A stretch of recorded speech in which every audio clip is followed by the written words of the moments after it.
그 땅은 내 생전에 안 판다. 영희가 단호하게 소리쳤지만 기호는 절망에 찬 목소리로 외쳤다. 그럼 우리 다 죽으란 얘기예요. 사업 실패하고 빚더미에 앉아서 어머니 집에 얹혀 살고 있는데 그때 순덕이가 폭탄 발언을 터뜨렸다. 영희야, 너 그 땅 내 거 아닌 거 마을 사람들은 다 안다. 기호 부부는 충격에 휩싸였고 영희의 얼굴은 창백하게 굳어졌다. 더 큰 충격은 뒤따랐다. 경찰이 나타나 말했다. 절도 신고가 들어왔습니다. 기호 씨가 상자를 가져간 걸 봤다는 신고가. 오늘 사연 시작하기 전에 무료 버튼인 구독과 좋아요를 눌러주세요. 그러면 여러분에게 복이 찾아올 거예요. 새벽 5시 반 전남 장흥 깊숙한 시골 마을에 첫 달구름 소리가 울려 퍼집니다. 흑담집 부엌에서는 이미 불빛이 환하게 켜져 있었습니다. 78살 박영희는 언제나처럼 이른 새벽부터 일어나 밥을 짓고 있었습니다. 구부정한 허리에도 불구하고 손놀림은 여전히 능숙했습니다. 평생을 남의 집에서 식모살이를 하며 익힌 습관이었죠. 냄비에서 김이 모락모락 올라오고 된장찌개 끓는 소리가 부엌 안을 가득 채웠습니다. 영희는 물을 썰면서 창밖을 바라봤어요. 안개가 자욱한 새벽 풍경이 마치 한 폭의 수묵화 같았습니다. 서울 부잣집에서 30년을 살았지만 이런 고요한 아침은 시골에서만 만날 수 있었죠. 어머니, 벌써 일어나셨어요? 부엌 문을 열고 들어온 건 54살의 아들 기호였습니다. 파자마 차림에 부스스한 머리를 하고 있는 모습이 어딘가 초라해 보였습니다. 한때는 서울에서 작은 회사라도 운영했던 사람이었는데 지금은 어머니 집에 얹혀 사는 신세가 되어버린 거죠. 일찍 일어나는 게 버릇이 됐어. 내 아버지 살아계실 때부터 그랬으니까. 영희는 쌀뜨물을 따라내며 담담하게 대답했습니다. 기호의 아버지라고 했지만 사실 그 남자는 영희의 남편이 아니었습니다. 하지만 그건 아무도 모르는 비밀이었죠. 영희는 그 비밀을 가슴 깊이 묻어둔 채 살아왔어요. 그래도 이제 나이가 저희가 할 테니까 좀 쉬세요. 기호의 말에는 진심이 담겨 있었지만 어딘가 어색함이 묻어났습니다. 실제로는 어머니가 모든 집안일을 도맡아 하고 있었거든요. 자신들은 그저 얹혀 살면서 어머니의 보살핌을 받고 있는 처지였습니다.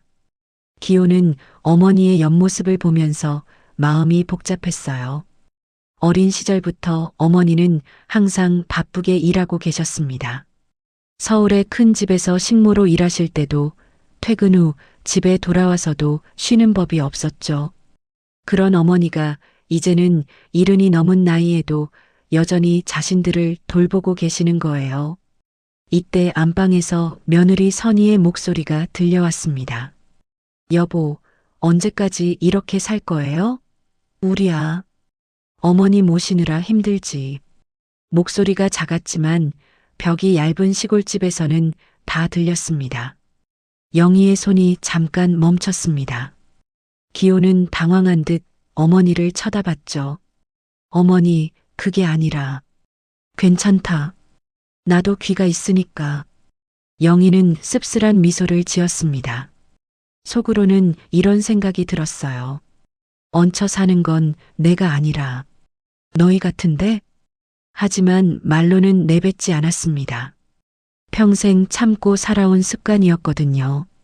남의 집에서 식모살이를 할 때도 주인 집 눈치를 보며 살았던 그 오랜 세월이 영희를 이렇게 만들어버린 거죠. 영희는 다시 물을 썰기 시작했습니다. 칼질 소리가 규칙적으로 도마 위에서 울려 퍼졌어요. 기호는 어머니의 모습을 보면서 가슴이 답답해졌습니다. 어머니는 언제나 이렇게 묵묵히 모든 걸 참아내시는 분이었거든요. 아침 식사 시간이 되자 선희도 부엌으로 나왔습니다. 51살의 선희는 한때 서울에서 미용실을 운영했던 여자였어요. 지금도 그때의 자존심이 남아 있어서인지 시골 생활을 못마땅해 했습니다. 화장을 하지 않은 얼굴에는 피로가 가득했고 눈가에 주름도 깊어져 있었어요. 어머니, 김치가 너무 짜네요. 맛이 이상한가? 내가 다시 해볼게. 아니에요. 그냥 먹을게요. 선희의 말투에는 불만이 가득했습니다. 영희는 자신이 담근 김치를 한 입 먹어봤어요. 평소와 똑같은 맛이었는데 말이죠. 하지만 영희는 아무 말도 하지 않았습니다. 식사를 하는 동안 대화는 거의 없었습니다. 가끔 기호가 농사일 이야기를 꺼내면 선희는 시큰둥한 반응을 보였고 영희는 그저 조용히 밥만 먹었습니다. 숟가락이 그릇에 부딪히는 소리만이 정적을 깨뜨렸어요. 선희는 밥을 먹으면서도 계속 한숨을 쉬었습니다. 서울에서의 화려했던 생활을 생각하면 지금의 현실이 너무나 초라했거든요. 미용실을 운영할 때는 손님들이 선생님, 선생님 하며 떠받들었는데 지금은 시골 며느리로 전락해버린 거죠. 오늘은 비가 온다더라. 빨래는 내일 하는 게 좋겠어. 영희가 말했지만 아무도 대답하지 않았습니다. 기호는 스마트폰만 들여다보고 있었고 선희는 창밖을 멍하니 바라보고 있었어요. 영희는 이런 침묵이 익숙했습니다. 서울 부잣집에서 일할 때도 식구들과 함께 밥을 먹으면서도 늘 이런 식이었거든요. 자신은 그저 투명 인간처럼 존재할 뿐이었죠. 식사를 마치고 설거지를 하는 영희의 뒷모습을 보며 기호는 마음이 무거워졌습니다. 어머니는 여전히 자신들을 보살피고 있는데 정작 자신들은 어머니께 무엇을 해드리고 있는지 의문이 들었거든요. 어머니, 제가 설거지 할게요. 됐어. 금방 끝나. 영희는 거절했지만 기호는 끝까지 옆에 서 있었습니다. 어머니와 아들 두 사람 사이에는 묘한 침묵이 흘렀어요. 영희는 그릇을 닦으면서 기호의 어린 시절을 떠올렸습니다. 아버지 없이 자란 기호를 위해 얼마나 많은 것들을 참고 견뎌왔는지 말이에요. 기호야, 네 어머니, 너희들이 힘든 거 나도 알아. 하지만 조금만 더 참자. 언젠가는 다 좋아질 거야. 영희의 말에 기호는 고개를 숙였습니다. 어머니는 언제나 이런 식이었어요. 자신이 더 힘든 상황에서도 다른 사람들을 위로하는 사람이었죠. 하지만 영희의 마음속 깊은 곳에는 아무도 모르는 비밀이 하나 있었습니다. 그것은 이 집, 이 땅, 그리고 서울에 있는 어떤 땅에 관한 이야기였어요. 다락방 깊숙한 곳에 숨겨둔 낡은 상자 속에는 그 모든 진실이 담겨 있었거든요. 영희는 창밖으로 보이는 장독대를 바라봤습니다. 그 옆에는 자신이 손수 심은 배추가 자라고 있었어요. 서울에서는 꿈도 꾸지 못했던 일상이었지만 지금은 이런 평범함이 소중했습니다. 오늘도 평범하게 시작된 하루였지만 영희는 알고 있었습니다. 평범한 일상이 언제까지나 계속될 수는 없다는 것을 말이에요. 언젠가는 모든 진실이 드러날 날이 올 것이고 그때가 되면 이 조용한 시골집도 더 이상 평화롭지 못할 거라는 걸 말입니다. 오후가 되자 정말로 비가 내리기 시작했습니다. 처음에는 보슬보슬 내리던 비가 점점 세져서 오후 3시쯤에는 억수같이 쏟아져 내렸어요. 영희는 방 안에서 뜨개질을 하다가 천장에서 떨어지는 물방울 소리를 들었습니다. 이게 뭐지? 천장 한 귀퉁이에서 물이 뚝뚝 떨어지고 있었어요. 영희는 서둘러 대야를 가져다 놓고 물을 받았습니다. 지붕이 샌 것 같았죠. 기호야, 지붕이 새나 봐. 영희가 소리치자 기호와 선희가 달려왔습니다. 어머니, 어디서 새요? 저기 봐라. 물이 떨어지고 있어. 기호는 천장을 올려다보며 혀를 찼습니다. 오래된 집이다 보니 이런 일이 종종 있었어요. 비가 그치면 올라가서 봐야겠네요. 아니야, 지금 당장 봐야 해. 더 세면 큰일 날 거야. 영희는 걱정스러운 표정으로 말했습니다. 비가 이렇게 많이 오는데 지붕이 더 상하면 수리비가 만만치 않을 거였거든요. 그럼 제가 올라가 볼게요. 기호가 말했지만 선희가 만류했습니다. 여보, 비 오는데 위험해요. 그냥 내일 하세요. 괜찮아. 금방 볼 거야. 기호는 우산을 들고 밖으로 나갔습니다. 영희도 걱정이 되어 뒤따라 나섰어요. 비바람이 심해서 우산이 별로 소용이 없었지만 기호는 사다리를 타고 지붕 위로 올라갔습니다. 조심해. 영희가 아래서 소리쳤습니다. 기호는 지붕 위에서 새는 곳을 찾아보려고 했어요. 그런데 기와 몇 장이 깨져 있는 게 보였습니다. 어머니, 기와가 몇 개 깨졌어요. 그럼 다락으로 물이 들어갔을 수도 있겠네. 영희는 깜짝 놀라며 집 안으로 뛰어들어갔습니다. 다락은 오랫동안 아무도 올라가지 않았던 곳이었어요. 거기에는 오래된 물건들이 많이 보관되어 있었거든요. 영희는 다락으로 올라가는 사다리를 조심스럽게 올랐습니다. 78살의 나이에는 조금 무리였지만 물건들이 젖을까봐 걱정이 되었어요. 다락 안은 어둡고 먼지가 많았습니다. 영희는 손전등을 켜고 천장을 살펴봤어요. 다행히 물이 많이 새지는 않았지만 구석 한편이 조금 젖어 있었습니다. 물건들은 괜찮나? 영희는 손전등을 이리저리 비춰가며 살펴봤어요. 그런데 구석진 곳에 놓인 나무 상자 하나가 눈에 띄었습니다. 그 상자는 영희가 서울에서 가져온 것이었는데 오랫동안 잊고 있었던 거예요. 아, 이게 여기 있었구나. 영희는 상자를 조심스럽게 끌어당겼습니다. 꽤 무거웠지만 다행히 젖지는 않았어요. 상자 위에는 두터운 먼지가 쌓여 있었습니다. 뭐가 들어 있었지?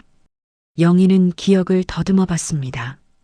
서울에서 이사 올 때 급하게 싸느라 뭘 넣었는지 제대로 기억하지 못했거든요. 상자의 자물쇠는 오래되어서 쉽게 열렸습니다. 영희가 뚜껑을 열자 오래된 서류들과 책자들이 보였어요. 그리고 그 아래에는 낡은 도장 하나가 들어 있었습니다. 어머님, 괜찮으세요? 아래에서 기호가 소리쳤습니다. 지붕 수리를 마치고 내려온 것 같았어요. 응, 괜찮아. 영희는 대답하면서 서류들을 훑어봤습니다. 그런데 그 중에 하나가 눈에 띄었어요. 1979년이라고 적힌 장부였습니다. 영희는 손전등을 가까이 대고 장부를 펼쳐봤어요. 거기에는 여러 가지 내용들이 적혀 있었는데 한 줄이 특히 눈에 들어왔습니다. 서울 강남구 청담동 일가 입원지 토지 이전 계약 완료. 영희의 손이 떨렸습니다. 그 주소는 자신이 30년 동안 식모로 일했던 집의 주소였거든요. 그런데 왜 이런 서류가 자신에게 있는 걸까요? 영희는 더 자세히 장부를 들여다봤습니다.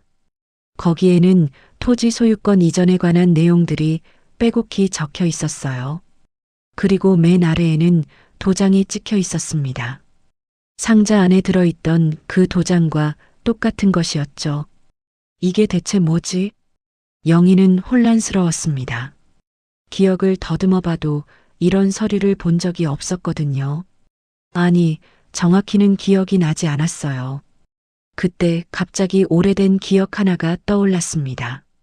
기호의 아버지. 아니, 기호의 아버지라고 불렀던 그 남자가 돌아가시기 전에 한 말이 있었어요. 영희야, 상자 하나를 맡아줘. 나중에 꼭 필요할 때가 올 거야. 그때는 무슨 말인지 몰랐는데 바로 이 상자를 말하는 것이었나 봅니다. 영희는 다른 서류들도 뒤져봤어요. 그런데 놀라운 것들이 더 나왔습니다.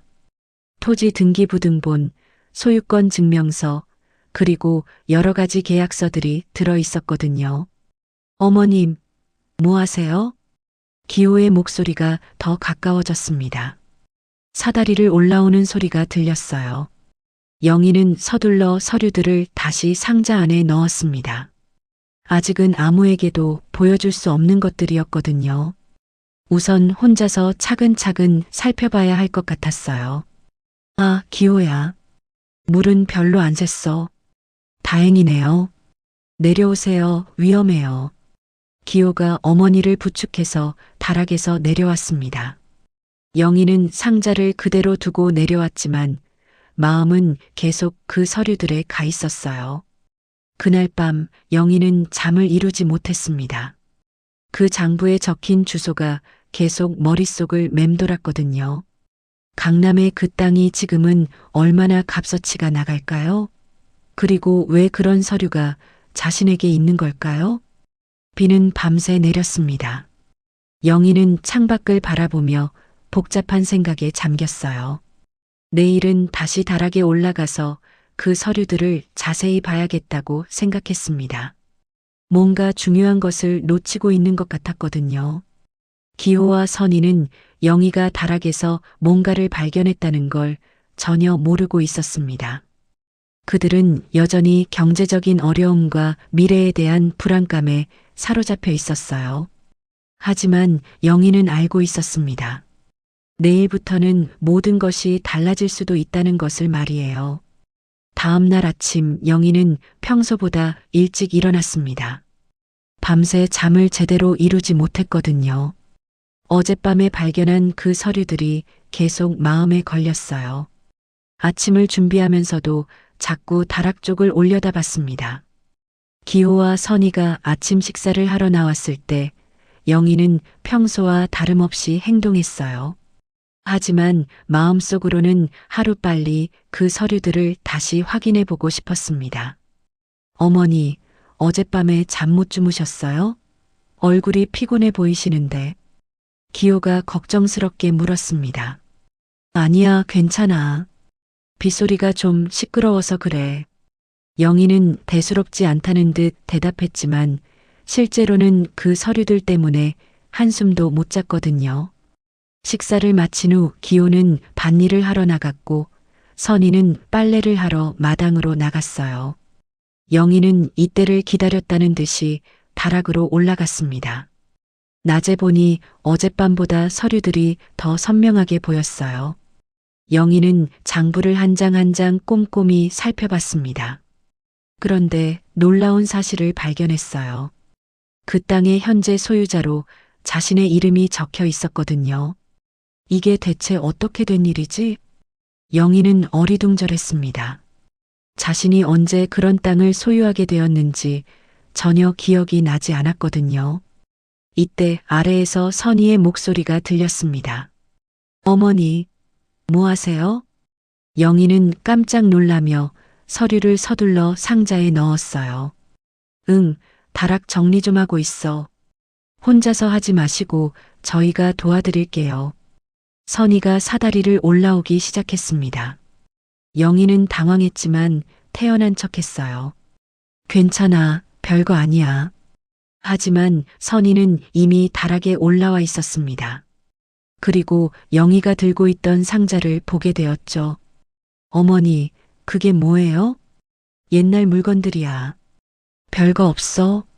영희는 상자를 감추려고 했지만 선희의 호기심은 이미 발동하고 있었어요. 제가 같이 정리해 드릴게요. 선희가 상자에 손을 뻗으려고 하자 영희는 재빨리 상자를 끌어안았습니다. 됐어. 내가 할게. 영희의 반응이 너무 격렬해서 선희는 의아했어요. 평소에 온순하던 시어머니가 이렇게 강하게 반응하는 걸 본 적이 없었거든요. 알겠어요. 그럼 혼자 하세요. 선희는 서운한 표정으로 다락에서 내려갔습니다. 하지만 마음속으로는 의심이 생겼어요. 시어머니가 그렇게 숨기고 싶어 하는 게 대체 뭘까요? 그날 오후 영희가 밭에 물을 주러 나간 사이에 선희는 몰래 다락으로 올라갔습니다. 상자가 어디에 있는지 대충 알고 있었거든요. 선희는 조심스럽게 상자를 열어봤어요. 그리고 그 안에서 장부를 발견했습니다. 처음에는 무슨 내용인지 몰랐지만 서울 강남구라는 글자가 눈에 띄었어요. 강남구, 이게 뭐지? 선희는 장부를 자세히 들여다봤습니다. 그런데 토지와 관련된 내용이라는 걸 알게 되었어요. 그리고 그 주소를 스마트폰으로 검색해 봤습니다. 어머나! 선희는 깜짝 놀랐습니다. 검색 결과에 나온 땅값이 상상을 초월했거든요. 평당 가격만 해도 수천만 원이었어요. 선희는 서둘러 기호에게 전화를 걸었습니다. 여보, 지금 어디야? 밭에 있는데 왜? 집으로 빨리 와. 중요한 얘기가 있어. 기호는 선희의 목소리가 심상치 않다는 걸 느꼈어요. 서둘러 집으로 돌아왔습니다. 무슨 일이야?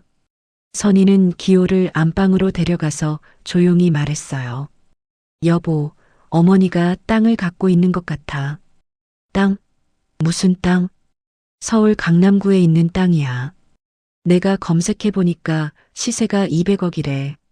기호는 처음에는 믿지 않았습니다. 그런 헛소리 하지 마. 어머니가 그런 땅을 어떻게 가져? 진짜야.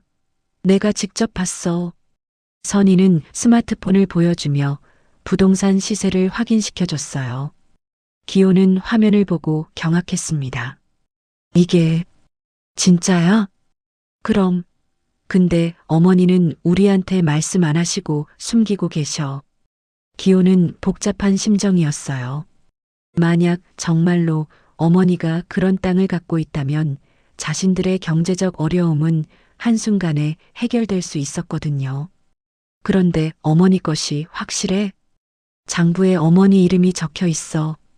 분명해. 그날 밤 기호 부부는 잠을 이루지 못했습니다. 200억짜리 땅이라니 상상도 할 수 없는 일이었어요. 여보, 어머니께 직접 물어볼까?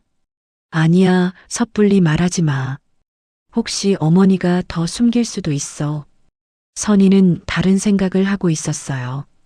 만약 정말로 그 땅을 팔 수 있다면 자신들의 인생이 완전히 바뀔 거였거든요. 다음 날 선희는 몰래 부동산 중개업체에 전화를 걸었습니다. 네, 사장님. 말씀드린 땅 맞아요. 거래 가능할 것 같아요. 선희의 목소리는 흥분으로 떨리고 있었어요. 하지만 영희는 이런 일이 벌어지고 있다는 걸 전혀 모르고 있었습니다. 그날 오후부터 마을에 낯선 외제차들이 나타나기 시작했어요. 검정색 세단들이 마을 입구를 서성거렸습니다. 마을 사람들은 무슨 일인지 궁금해했지만 아무도 그 차들의 정체를 알지 못했어요. 영희는 장독대에서 김치를 꺼내다가 그 차들을 봤습니다. 왠지 불길한 예감이 들었어요. 저 차들이 뭐 하는 거지? 옆집 순덕이가 담장 너머로 말했습니다. 영희야, 요즘 마을에 이상한 사람들이 많이 와. 부동산 관련된 사람들 같던데. 순덕이의 말에 영희는 가슴이 철렁했어요.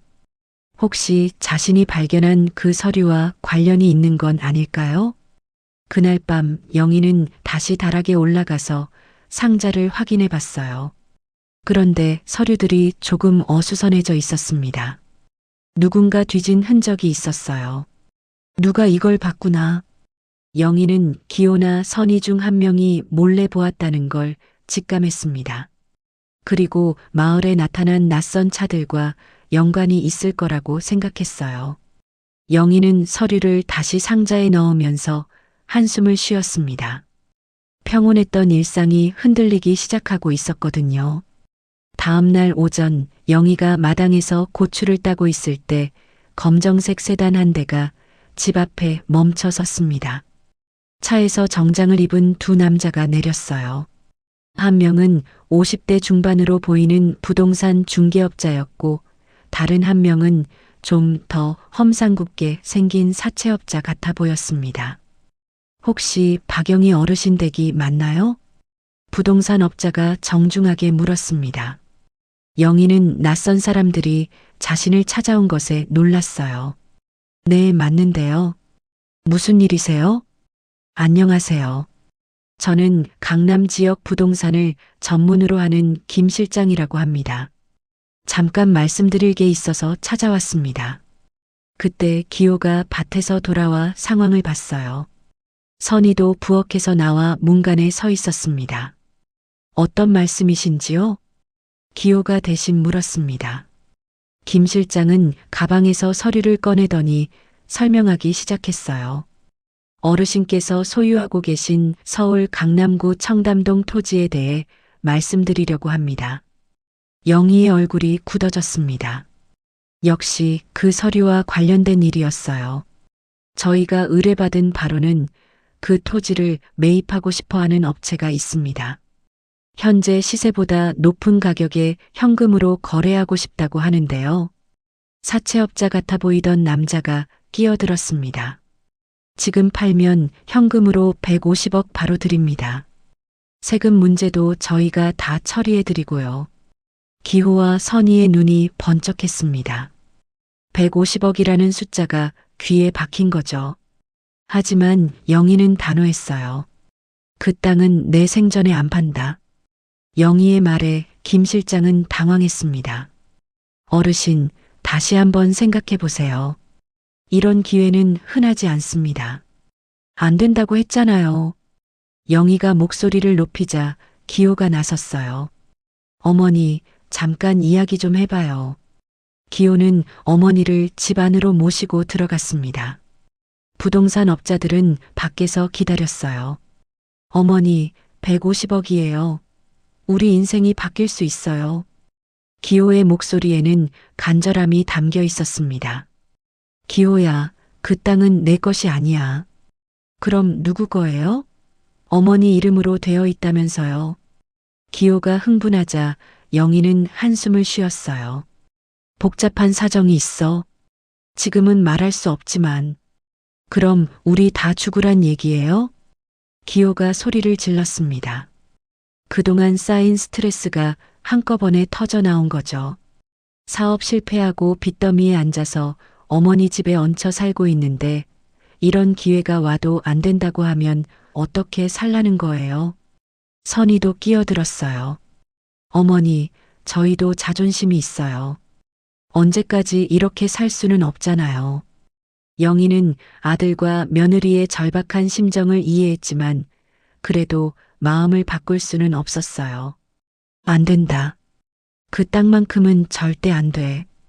밖에서 기다리던 부동산 업자들이 문을 두드렸습니다. 어떻게 결정하셨나요?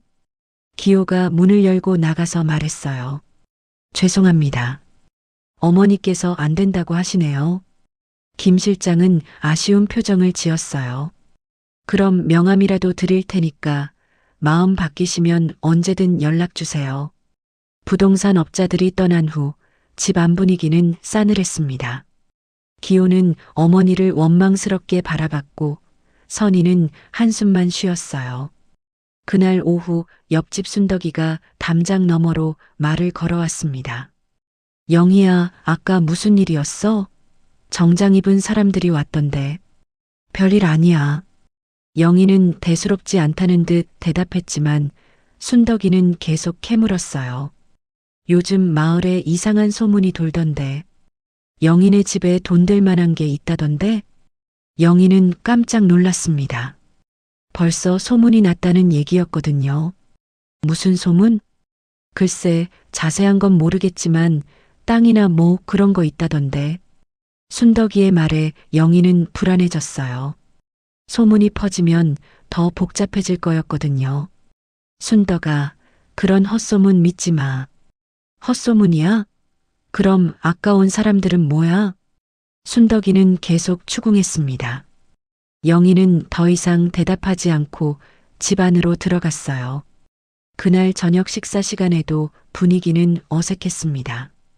기호와 선희는 영희를 원망스럽게 바라봤고 영희는 죄책감에 시달렸어요. 어머니, 기호가 조심스럽게 말을 꺼냈습니다.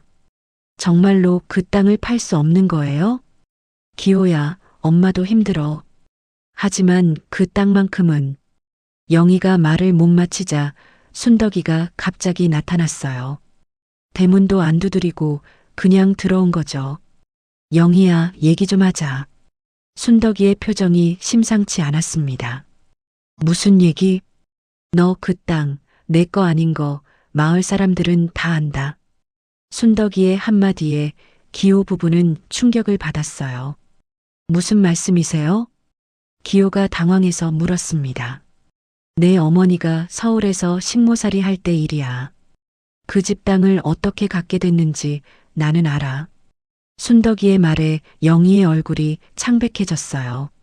순덕아, 그만해. 왜? 사실대로 말하는 건데. 내가 그 집 주인 가족들한테 어떤 약속을 했는지 나는 다 알고 있어. 기호와 선희는 어리둥절했습니다. 내 거가 아니다라는 말이 무슨 의미인지 알 수가 없었거든요. 순덕아, 제발 그만해줘. 영희가 애원하듯 말했지만 순덕이는 멈추지 않았어요. 그 땅은 원래 내가 일하던 집주인 거였어. 내가 잠깐 맡아둔 거일 뿐이야. 순덕이의 폭로에 기호는 혼란스러워했습니다. 어머니, 이게 무슨 말이에요? 영희는 더 이상 숨길 수 없다는 걸 깨달았어요. 하지만 아직은 모든 걸 말할 때가 아니었습니다. 다들 그만해. 오늘은 너무 피곤해. 영희는 방으로 들어가 버렸어요. 남겨진 기호 부부와 순덕이는 서로를 바라보며 말이 없었습니다. 그날 밤 영희는 잠들지 못하고 천장을 바라봤습니다. 이제 모든 게 꼬이기 시작하고 있었어요. 순덕이가 어떻게 그 일을 알고 있는지도 궁금했고 앞으로 어떻게 해야 할지도 막막했습니다. 다음 날 아침 영희는 평소보다 늦게 일어났습니다. 밤새 뒤척이느라 제대로 잠을 못 잤거든요. 부엌에 나가보니 기호와 선희는 이미 아침을 먹고 있었어요. 어머니, 아침 드세요. 기호가 말했지만 목소리가 어딘가 어색했습니다. 어젯밤 순덕이가 한 말 때문에 분위기가 이상해진 거죠. 응, 고마워. 영희는 밥상에 앉았지만 입맛이 없었어요. 선희도 평소와 달리 말이 없었습니다. 어머니, 오늘 읍내장에 가실 거죠? 응, 간장 떨어져서 사야 해.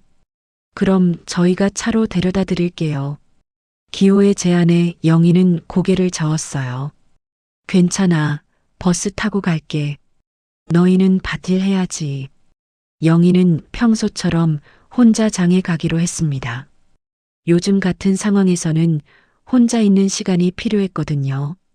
오전 10시쯤 영희는 읍내로 향하는 버스에 몸을 맡겼습니다. 창밖 풍경을 보면서도 머릿속은 복잡했어요. 순덕이가 어떻게 그 일을 알고 있는지, 그리고 앞으로 어떻게 해야 할지 고민이 많았습니다.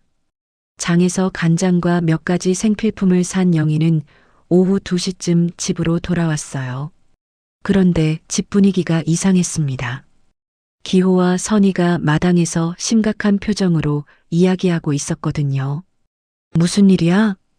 영희가 물었지만 두 사람은 대답을 회피했어요. 아, 어머니 오셨어요. 별일 없어요. 선희가 어색하게 웃으며 말했습니다. 하지만 영희는 뭔가 이상하다는 걸 느꼈어요. 그럼 나는 방에서 쉴게.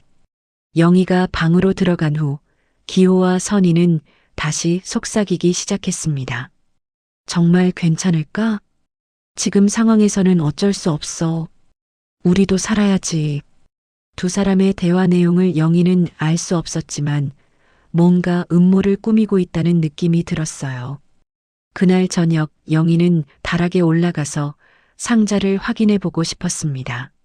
하지만 기호와 선희가 계속 거실에 있어서 올라갈 수가 없었어요.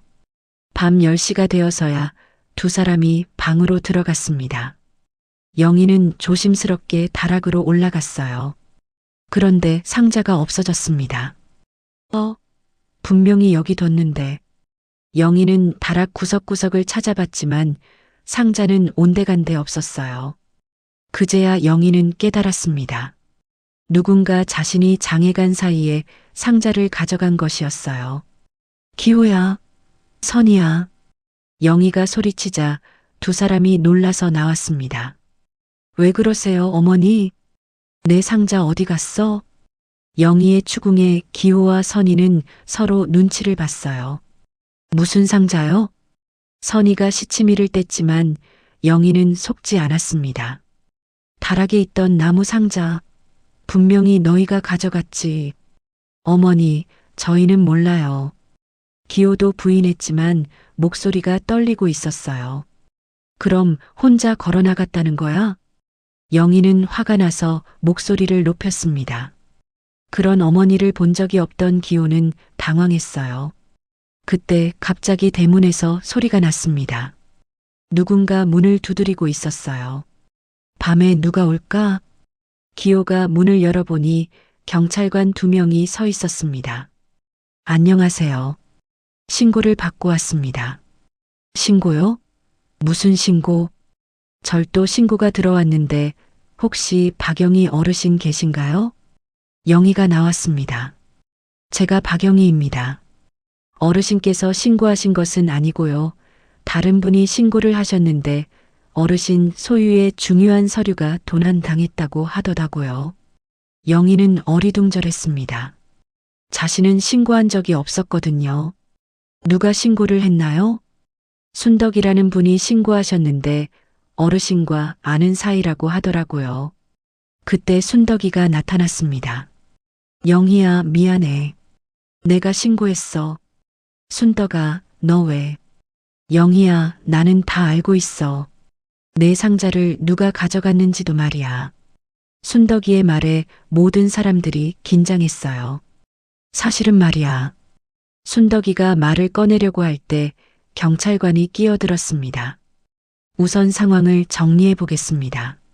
무엇이 도난당했나요? 중요한 서류가 들어있는 나무 상자입니다. 순덕이가 대신 대답했어요. 그럼 언제 없어진 걸 발견하셨나요? 오늘 저녁에 확인해 보니까 없어져 있었어요. 영희가 답했습니다. 경찰관은 수첩에 뭔가를 적으면서 질문을 계속했어요. 그 상자에는 정확히 어떤 서류가 들어 있었나요? 토지 관련 서류들이었습니다. 이때 순덕이가 폭탄 발언을 했어요. 경찰관님, 사실 저는 누가 그 상자를 가져갔는지 알고 있어요. 모든 사람의 시선이 순덕이에게 집중됐습니다. 누구인가요? 바로 여기 있는 기호 씨예요. 순덕이가 기호를 가리키자 기호는 깜짝 놀랐어요. 뭐라고요? 오늘 오후에 기호 씨가 상자를 들고 나가는 걸 봤거든요. 경찰관은 기호를 쳐다봤습니다. 정말인가요? 기호는 한참 동안 말을 못했어요. 그러다가 결국 고백했습니다. 네, 맞습니다. 제가 가져갔어요. 영희는 충격을 받았습니다. 자신의 아들이 도둑질을 했다니요. 기호야, 너 왜 그런 짓을? 어머니, 저희도 살아야 해요. 기호가 소리쳤습니다. 그 상자는 지금 어디에 있나요? 경찰관이 물었습니다. 저희 집에 있어요. 가져다 주세요. 기호는 마지못해 집 안으로 들어가서 상자를 가져왔어요. 영희는 상자를 받아들고는 확인해 봤습니다. 다행히 서류들은 그대로 있었어요. 하지만 경찰 조사는 여기서 끝나지 않았습니다. 사실 더 심각한 문제가 있습니다. 경찰관이 말했어요. 이순덕 씨도 조사를 받아야 할 것 같은데요. 저요? 왜요? 순덕이가 당황했습니다. 누군가 그 서류를 팔아넘기려고 했다는 신고도 들어왔거든요. 그리고 그 사람이 순덕 씨라고 하더라고요. 이번에는 순덕이가 얼굴이 하얘졌어요. 순덕이는 사실 영희의 옛 주인 집과 먼 친척 관계였습니다. 그 집이 파산한 후 땅의 존재를 알아내고 노리고 있었던 거죠. 그리고 기호 씨께서 순덕 씨에게 상자의 위치를 알려주셨다고 하는데 맞나요? 경찰관의 질문에 기호는 고개를 숙였어요. 네, 맞습니다. 영희는 이제야 모든 상황을 이해했습니다. 자신의 아들과 이웃이 짜고 자신을 속인 거였어요. 그날 밤 순덕이와 기호는 경찰서에서 조사를 받아야 했습니다. 영희는 집에 혼자 남아서 상자를 껴안고 앉아 있었어요. 모든 게 무너져 내리는 기분이었습니다. 다음 날 오전 기호는 경찰서에서 풀려나 집으로 돌아왔습니다. 얼굴은 하룻밤 사이에 초췌해져 있었어요. 선희는 남편을 맞으며 걱정스러운 표정을 지었습니다. 여보, 괜찮아? 응. 일단 집에 왔어. 기호는 힘없이 대답했습니다. 순덕이는 아직 조사가 더 필요하다며 경찰서에 남아 있었어요. 영희는 마당에서 빨래를 널고 있었지만 아들이 돌아와도 쳐다보지 않았습니다. 기호는 어머니께 다가가려다가 멈춰 섰어요. 어머니, 할 말 있으면 해. 영희의 목소리는 차갑기만 했습니다. 죄송해요. 정말 죄송해요. 기호가 고개를 숙이며 사과했지만 영희는 여전히 등을 돌리고 있었어요. 미안하다고 해서 되는 일이야? 어머니, 저희도 너무 절박했어요. 빚에 시달리고 앞으로 어떻게 살아야 할지. 그렇다고 도둑질을 해도 되는 거야? 영희의 말에 기호는 할 말이 없었습니다. 이때 선희가 나서서 말했어요. 어머니, 저희가 잘못했어요. 하지만 그 땅이 정말 어머니 것이라면 그 땅은 내 것이 아니라고 했잖아. 영희가 갑자기 소리를 질렀습니다. 그동안 참고 있던 감정이 한꺼번에 터져 나온 거죠. 그럼 도대체 누구 거예요? 기호가 답답해하며 물었습니다. 영희는 한참 동안 말이 없었어요. 그러다가 깊은 한숨을 쉬며 입을 열었습니다. 집 안으로 들어가자. 이제 모든 걸 말해줄게. 세 사람은 거실에 앉았습니다. 영희는 상자를 무릎 위에 올려놓고 서류들을 꺼냈어요. 이 땅은 내가 30년 동안 식모로 일했던 집 주인의 것이었어. 영희가 말을 시작했습니다. 그 집 주인 성씨가 윤 씨였는데 딸이 하나 있었지. 윤정이라고. 기호와 선희는 조용히 들었어요. 주인 아저씨가 사업을 크게 하시던 분이었는데 어느 날 갑자기 부도가 났어. 그때가 1979년이었지. 영희는 과거를 회상하며 천천히 말했습니다. 빚쟁이들이 몰려와서 집도 팔고 땅도 다 팔아야 하는 상황이 됐어. 그런데 강남 그 땅만은 꼭 지켜야 한다고 하시더라고. 왜요? 선희가 물었습니다. 딸 정희가 결혼할 때 줄 유산이었거든. 마지막 남은 재산이었어. 영희의 목소리에는 옛 기억에 대한 그리움이 담겨 있었어요. 그래서 주인 아저씨가 나한테 부탁을 했어. 그 땅을 내 이름으로 넘겨두고 나중에 정의가 필요할 때 돌려달라고. 기호는 어리둥절했습니다. 그럼 어머니는 그냥 맡아둔 거예요? 그렇지. 나는 그 집에서 일하면서 정의를 키웠거든. 내 딸처럼 생각했어. 영희는 상자에서 오래된 사진 한 장을 꺼냈어요. 젊은 시절의 영희와 어린 소녀가 함께 찍은 사진이었습니다. 이게 정희야. 정말 예쁘고 착한 아이였어. 사진 속 소녀는 영희의 손을 잡고 환하게 웃고 있었어요. 그런데 주인 아저씨가 돌아가시고 정희도 시집을 가서 연락이 끊어졌어. 그래서 그냥 계속 내가 관리하고 있었던 거지. 어머니, 그럼 왜 지금까지 말씀 안 하셨어요? 기호가 물었습니다. 말한다고 해서 뭐가 달라져? 어차피 우리 것이 아닌데. 영희는 씁쓸하게 웃었어요. 하지만 사실 더 중요한 얘기가 있어. 영희가 다시 말을 이었습니다. 기호야, 너한테는 미안한 얘기지만 내 아버지는 사실 내 친아버지가 아니야. 기호의 얼굴이 굳어졌습니다. 뭐라고요? 내 진짜 아버지는 내가 3살 때 돌아가셨어. 교통사고로. 영희의 말에 기호는 충격을 받았어요. 그럼 제가 알고 있던 아버지는 윤집 막내 아들이었어. 정희의 오빠였지. 영희는 눈물을 참으며 계속 말했습니다.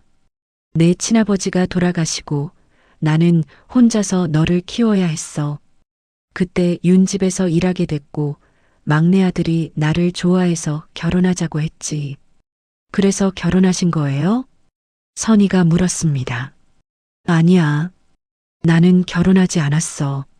그냥 동거했을 뿐이지. 영희의 고백에 기호는 말을 잃었어요. 그 사람도 착한 사람이었어. 기호를 친아들처럼 키워줬고 나도 진짜 아내처럼 대해줬지. 그럼 왜 헤어지신 거예요? 그 사람이 간암으로 돌아가셨어. 기호가 20살 때였지. 영희는 한숨을 쉬었어요. 그 사람이 죽기 전에 나한테 당부했어. 강남 땅을 꼭 정희한테 돌려주라고. 그래서 어머니가 지금까지 간직하고 계신 거구나. 기호가 말했습니다. 그렇지. 그게 내 의무야. 영희는 서류들을 다시 정리하며 말했어요. 기호야, 미안해. 지금까지 진실을 숨기고 있어서. 어머니. 기호는 복잡한 심정이었어요. 자신이 알고 있던 모든 것이 거짓이었다는 충격과 함께 어머니가 얼마나 힘든 삶을 살아왔는지 깨달았거든요. 그럼 우리는 어떻게 해야 해요? 선희가 걱정스럽게 물었습니다. 우선 정의를 찾아야 해. 그리고 이 땅을 돌려줘야지. 영희의 말에 기호는 아쉬웠지만 고개를 끄덕였어요. 어머니가 옳으세요. 우리 것이 아니라면 돌려드려야죠. 기호야, 내가 이해해줘서 고마워. 영희는 아들의 손을 잡았어요. 어머니, 정희 씨를 어떻게 찾을까요? 걱정 마. 방법이 있어. 영희는 상자에서 낡은 주소록을 꺼냈습니다. 여기 정희의 시댁 주소가 있어. 아마 아직도 연락이 될 거야. 그날 밤 세 사람은 오랜만에 화기애애한 분위기에서 저녁을 먹었어요. 진실이 밝혀지고 나니 오히려 마음이 편해진 거죠. 어머니, 내일 정희 씨한테 연락해 볼까요? 기호가 제안했습니다. 그래, 내일 해보자. 영희는 마음이 한결 가벼워졌어요. 오랫동안 짊어지고 있던 짐을 내려놓는 기분이었거든요. 다음 날 아침 영희는 평소보다 일찍 일어나 정성스럽게 아침을 준비했습니다. 오늘은 정희에게 연락을 할 예정이었거든요. 마음이 떨렸지만 한편으로는 후련했어요. 드디어 오랫동안 간직해온 비밀을 풀어낼 수 있게 된 거니까요. 어머니, 몇 시에 전화하실 거예요? 기호가 물었습니다. 점심때쯤 하면 되겠지. 너무 이른 시간에 하면 깜짝 놀랄 거야. 영희는 주소록을 보며 답했어요. 손가락으로 정희의 시댁 전화번호를 짚어보니 정말 오랜만이었습니다. 오전 시간 동안 영희는 집안일을 하면서도 계속 정희 생각을 했어요. 어린 시절 정희의 모습, 그리고 마지막으로 봤던 결혼식 날의 모습까지 떠올랐습니다. 아줌마, 저 시집가도 가끔 놀러 갈게요. 그때 정희가 했던 말이 아직도 귓가에 생생했어요. 오후 1시 영희는 떨리는 마음으로 전화를 걸었습니다. 신호음이 몇 번 울린 후 여자 목소리가 들렸어요. 여보세요? 혹시 윤정희 씨 계신가요? 네, 제가 윤정희인데요. 누구세요? 목소리만 들어도 정이라는 걸 알 수 있었습니다.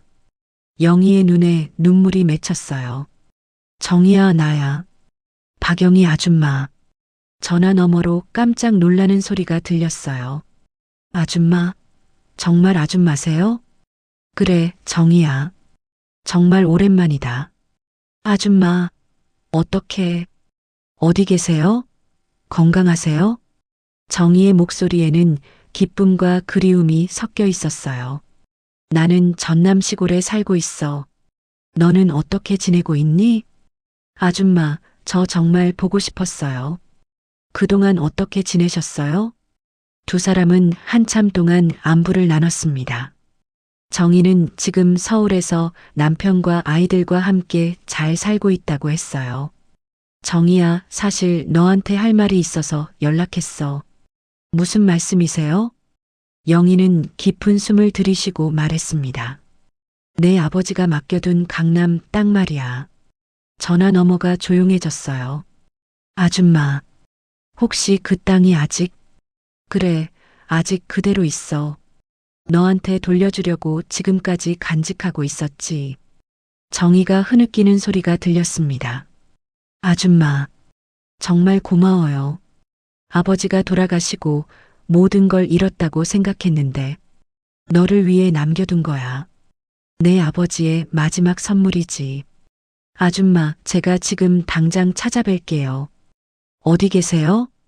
정희는 당장이라도 달려가고 싶어 했어요. 영희는 주소를 알려주고 정희가 내일 오겠다고 했습니다. 전화를 끊은 후 영희는 눈물을 닦았어요.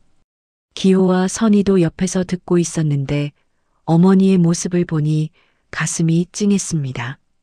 어머니, 잘하셨어요. 기호가 어머니의 어깨를 토닥였어요. 정희가 내일 온대. 오랜만에 보겠네. 영희는 기대되면서도 떨렸어요. 다음 날 오후 하얀색 승용차 한 대가 집 앞에 멈춰 섰습니다. 차에서 내린 여자는 56살 정도로 보였는데 옛날 정희의 모습을 그대로 간직하고 있었어요. 아줌마, 정희가 달려와서 영희를 끌어안았습니다. 두 사람 모두 눈물을 흘렸어요. 정희야, 정말 많이 컸구나. 아줌마, 변하지 않으셨네요. 여전히 따뜻하세요. 정희는 영희의 손을 꼭 잡고 놓지 않았어요. 집 안으로 들어와서 차를 마시며 이야기를 나눴습니다. 정희는 그동안에 살아온 이야기를 들려줬어요. 결혼해서 아이 둘을 낳고 남편과 함께 작은 회사를 운영하고 있다고 했습니다. 아줌마 덕분에 우리 가족이 지금까지 살 수 있었어요. 정희가 눈물을 흘리며 말했어요. 무슨 소리야? 아버지가 돌아가시고 우리 정말 힘들었거든요. 그런데 아줌마가 계셔서 마음의 의지가 됐어요. 영희는 정희의 이야기를 들으며 가슴이 뭉클했어요. 정희야, 이제 내 땅을 돌려줄게. 영희가 서류들을 꺼내자 정희가 손을 저었어요. 아줌마, 저는 그 땅의 절반만 받을게요. 뭐? 나머지 절반은 아줌마가 가지세요. 그동안 관리해 주신 보답이에요.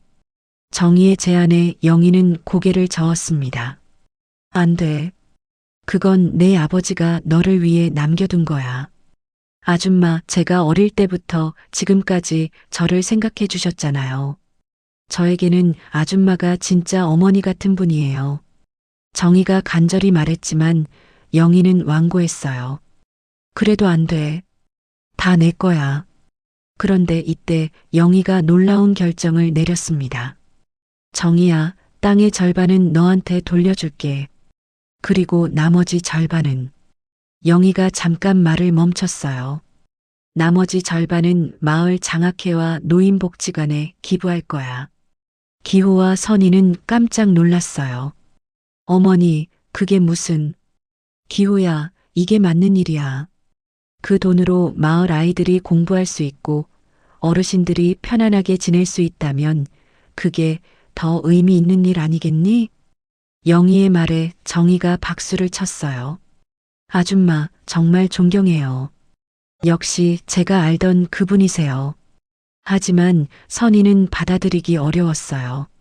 어머니, 우리는 뭐예요? 우리도 힘든데. 선희야, 너희한테는 집과 밥과 인생을 다 줬어. 그걸로 충분해. 영희의 말이 단호했어요. 어머니, 우리가 어머니를 모시고 산다고 하지만 사실은 어머니가 우리를 돌봐주시는 거잖아요. 기호가 부끄러워하며 말했어요. 그래서 더욱 이 결정이 옳다고 생각해. 돈으로 사람을 남기는 게 아니라 사람이 돈을 남기는 거야. 영희의 말에 모든 사람이 숙연해졌어요. 정희는 영희의 손을 잡고 말했어요. 아줌마, 제가 아버지 대신 감사 인사드려요. 정말 고마워요. 나도 내 아버지한테 약속을 지킬 수 있어서 후련해. 영희는 환한 미소를 지었어요. 그날 저녁 정희는 서울로 돌아가면서 말했어요. 아줌마, 이제 자주 연락드릴게요. 그리고 가끔 놀러 와도 돼요? 언제든 와. 기다리고 있을게. 영희는 정희를 배웅하며 마음이 가벼워졌어요. 드디어 모든 짐을 내려놓은 기분이었거든요. 기호와 선희도 처음에는 아쉬워했지만 점차 어머니의 결정을 이해하게 되었어요. 돈보다 더 소중한 것이 있다는 걸 깨달았거든요. 한 달이 지났습니다. 영희의 기부 소식은 지역 신문을 통해 알려졌고 곧 전국 뉴스에도 보도되었어요. 시골 할머니의 100억 기부라는 제목으로 방송된 뉴스를 본 사람들은 감동했습니다. 어머니, TV에 나오셨어요. 기호가 흥분해서 소리쳤어요. 저녁 뉴스에서 영희의 이야기가 나온 거죠. 에이, 별거 아닌데 왜 이렇게 떠드는지 모르겠어. 영희는 부끄러워하며 말했지만 속으로는 뿌듯했어요. 뉴스가 나간 후 마을 분위기가 완전히 바뀌었습니다. 사람들이 영희를 대하는 태도가 달라진 거죠. 박 여사님, 안녕하세요. 마을 이장이 정중하게 인사를 했어요. 예전에는 그냥 영희야 하고 불렀는데 말이죠. 아이고, 이장님. 왜 그렇게 부르세요? 박 여사님께서 우리 마을에 큰 일을 하셨는데 어떻게 예전처럼 부를 수 있겠어요? 이장뿐만 아니라 마을 사람들 모두가 영희를 박 여사라고 부르기 시작했어요. 더 이상 식모 영희가 아니었습니다. 마을에는 새로운 변화들이 생겨나고 있었어요. 영희가 기부한 돈으로 장학회가 만들어졌고 노인복지관 건설도 시작되었습니다. 할머니 덕분에 우리 손자가 대학 장학금을 받게 됐어요. 복지관도 생기고 정말 좋아졌어요. 마을 사람들은 영희에게 고마워했어요. 하지만 영희에게 가장 큰 변화는 가족관계였습니다. 기호와 선희의 태도가 완전히 달라진 거죠. 어머니, 제가 설거지 할게요. 어머니, 빨래는 제가 할게요.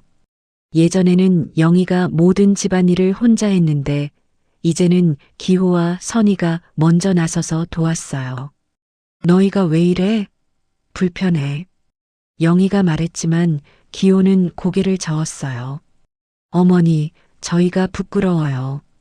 그동안 어머니한테만 의존하고 살았잖아요. 선희도 동의했어요. 맞아요. 이제 저희가 어머니를 모셔야죠. 기호는 농사일에도 더욱 열심히 매달렸습니다. 그리고 선희는 마을에서 작은 반찬 가게를 시작했어요. 더 이상 과거의 화려했던 생활을 그리워하지 않았습니다. 여보, 이렇게 사는 것도 나쁘지 않네. 그러게. 마음이 편해졌어. 부부의 대화에도 여유가 생겼어요. 어느 날 오후 영희는 장독대 옆에 앉아 배추를 다듬고 있었습니다. 가을 햇살이 따스하게 내리쬐고 있었어요. 할머니, 멀리서 아이들이 뛰어오는 소리가 들렸어요. 마을 초등학생들이었습니다. 할머니, 감사 편지 드려요. 아이들이 손수 쓴 편지를 건네주었어요. 장학금을 받게 된 아이들이었습니다. 할머니 덕분에 저희가 공부할 수 있어요. 나중에 커서 할머니처럼 착한 사람이 될게요. 아이들의 순수한 말에 영희의 마음이 따뜻해졌어요. 공부 열심히 해서 훌륭한 사람이 되렴. 네. 아이들이 대답하고 뛰어가는 모습을 보며 영희는 미소 지었습니다. 그날 저녁 정희에게서 전화가 왔어요. 아줌마, 요즘 어떻게 지내세요? 잘 지내고 있어. 너는? 저도 잘 지내고 있어요. 그런데 아줌마 뉴스 봤어요. 정말 자랑스러워요. 정희의 목소리에는 자부심이 가득했어요. 뭘 자랑스러워해? 당연한 일한 거지. 아줌마는 정말 대단한 분이에요. 저도 아줌마를 본받아서 좋은 일 많이 할게요. 정희와의 통화를 마친 후 영희는 마당으로 나갔어요. 별이 총총한 밤하늘이 아름다웠습니다. 기호가 나와서 어머니 옆에 섰어요. 어머니, 후회하지 않으세요? 뭘? 그 딱 말이에요. 우리한테 주셨으면 편하게 사실 수 있었을 텐데. 영희는 고개를 저었어요. 기호야, 돈이 사람을 남기는 게 아니야. 사람이 돈을 남기는 거지. 무슨 뜻이에요? 돈은 쓰면 없어지지만 사람들에게 남긴 마음은 영원히 남는단다. 영희의 말에 기호는 깊이 생각해 봤어요. 어머니 말씀이 맞아요. 저도 이제 알겠어요. 너희들이 이해해줘서 고마워. 영희는 아들의 어깨를 토닥였어요. 다음 날 아침 영희는 평소처럼 일찍 일어나 된장찌개를 끓였습니다. 하지만 이제는 혼자가 아니었어요. 선희가 나와서 밥을 지었고 기호가 반찬을 준비했습니다. 어머니, 아침 드세요. 고마워. 세 사람이 함께 둘러앉아 밥을 먹는 모습은 정말 평화로웠어요. 어머니, 오늘 복지관 기공식이 있다면서요? 그래, 구경이라도 가볼까? 저희도 같이 가요. 가족이 함께 복지관 기공식에 참석했어요.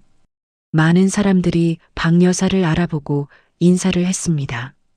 박 여사님 덕분입니다. 정말 고맙습니다. 사람들의 인사를 받으며 영희는 뿌듯했어요.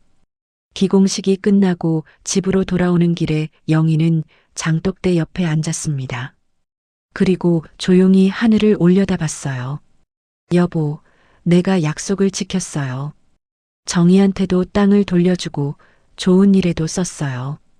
영희는 돌아가신 남편에게 말하는 듯 혼잣말을 했어요. 이제 마음이 편해졌어요. 저녁 노을이 아름답게 물들어가고 있었습니다. 영희는 그 풍경을 바라보며 깊은 만족감을 느꼈어요.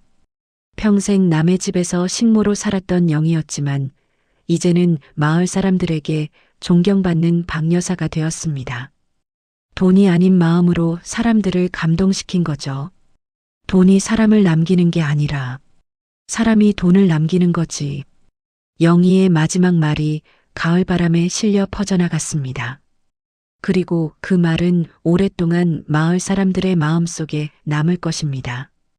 영희의 이야기는 이렇게 끝이 났지만 그녀가 남긴 따뜻한 마음은 계속해서 많은 사람들에게 전해질 것입니다. 오늘 사연 재미있으셨어요? 여러분의 구독과 좋아요는 저에게 큰 힘이 됩니다.